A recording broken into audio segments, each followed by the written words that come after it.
Hello, everyone. This is the Festive Netrunner story that I gave at the start of my recent CO, the Warwick A Very Netrunner Christmas CO.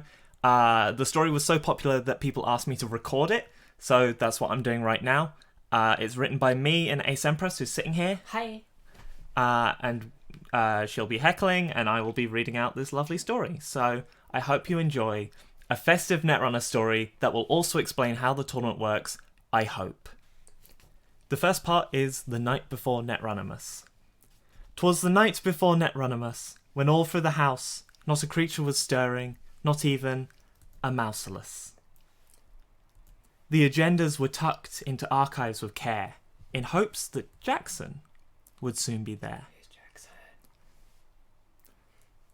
The sysops were nestled all snug in their beds, while visions of runners danced through their heads, being kept out of servers tall with ice, anoetic in the route, so they have to run twice.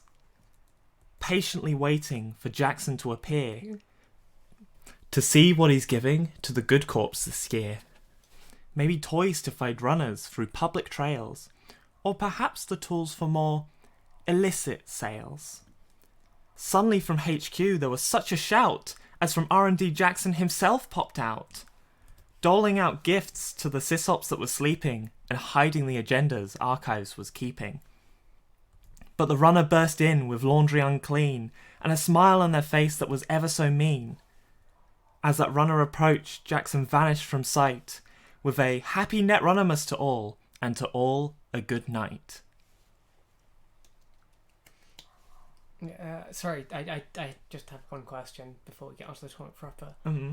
So who's this Jackson you kept mentioning? I'm a new player. I haven't been around for these old weird cards that I'm sure were not at all important. You don't know who Jackson is? That was implied by the question and guess. Just don't worry about it. Don't worry about it. That's a cop-out. Okay, fine. Part 2, the Netrunner Nativity. Mary and John were just a normal couple living their normal lives as low-level NBN staff. That was until one day when their boss, an archangel, appeared from the heavens.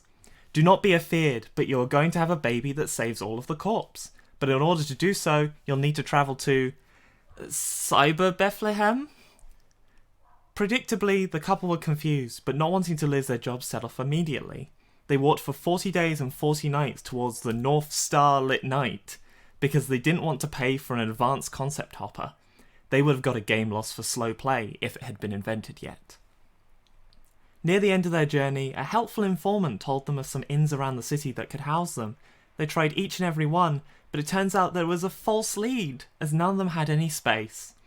Fortunately, they found an abandoned remote server, probably after an extract or something. They settled down in the server ready to stop for the night, but some executives showed up with gifts after hearing about this baby. First was Victoria Jenkins, who gave them some 3-point agendas she found.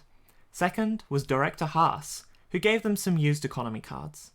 The final was Elizabeth Mills, who gave them some mostly diffused high explosives. Before Mary and John had a moment to think about the consequences of these gifts, suddenly the baby was born. They called him Jackson and were spellbound for the 3 seconds he was in their arms before he spun out of existence with the gifts. Mary was like, "My baby!" And because she was confused about the game state, called a local friendly judge. The judge reassured her by saying, "Don't worry, your baby is in the removed from game zone," which is exactly what you want to hear when your baby has just disappeared. It's also what you should do if you're confused during this tournament by the rules of the game, or what to do when something goes wrong. Call a judge and they will be able to help you. There was suddenly a booming voice from the heavens. "Don't worry, Mother. They're right. It's me, Jackson, and I'm doing fine up here. I've successfully saved the corpse by hiding all of their stuff back in R&D. You should have a Netrunner tournament to celebrate. It should be a casual level circuit opener, so takebacks that don't reveal new information are fair game, and the judges will generally be more chill and willing to downgrade penalties. There will be 4 rounds of double-sided Swiss, so 2 games each, 1 run and 1 corp, with each round being 65 minutes long. And there'll be prizes from the H2 2023 CO kit for the top 8, and prizes for the most festive individuals, and finally participation prizes for everyone.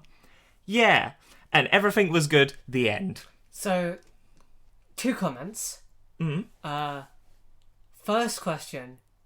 There's no way Jackson predicted all of that, right? You just read that off the ABR description, right? Also, second point. This didn't tell me anything at all about who Jackson was. Hey, do you want to hear another story? This one's called The Netrunnermas Carol. Okay. I've been downvoted. 'Twas Netrunnermas Eve in corporate town far, but there's a rude spoiled brat convinced he's the star.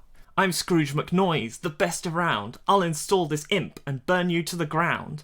A peddler looks up at him, nearly crying. It's Netrunnermas Eve, sir. My family is dying. Noise looked at the child and kicked him with glee. The only important thing here is me. After a productive day, Noise goes to sleep, counting viruses instead of just sheep. Little did he know he'd see his fate, as 3 ghosts will make him contemplate. The first ghost appeared with a blast from the past. It's me, Jack Wayland. I built this town to last. Why do you trash and infect everything here, and burn down all that people hold dear? Noise thinks for a bit, but not hard enough. I dunno, man. I just like destroying stuff. Jack sighs and turns, muttering as he leaves. I'll get you, Noise. You'll soon see. The second ghost appears, cheery and pleasant. I'm Jackson Howard, the ghost of Netrunnermas present. I draw cards, find you things, bring stuff back from the bin. You must know by now that there's no way you can win. Noise looks confused, his veneer drops. You won't ever dissuade me, I'll never stop. As Jackson leaves, Noise throws down a cash, and in the chaos quickly grabs a crypto crash. Then a third ghost steps in, with terrifying grace.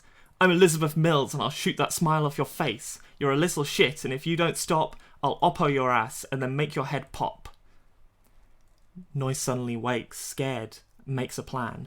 I should change and enroll in a Better Citizen program. He opens his window after his wake-up call and shouts to the crowd, Merry Netrunnermas to all. Thank you. Is it too gratuitous to clap on our recording? I'm doing it anyway. Woo! Yeah! Woo! Pog.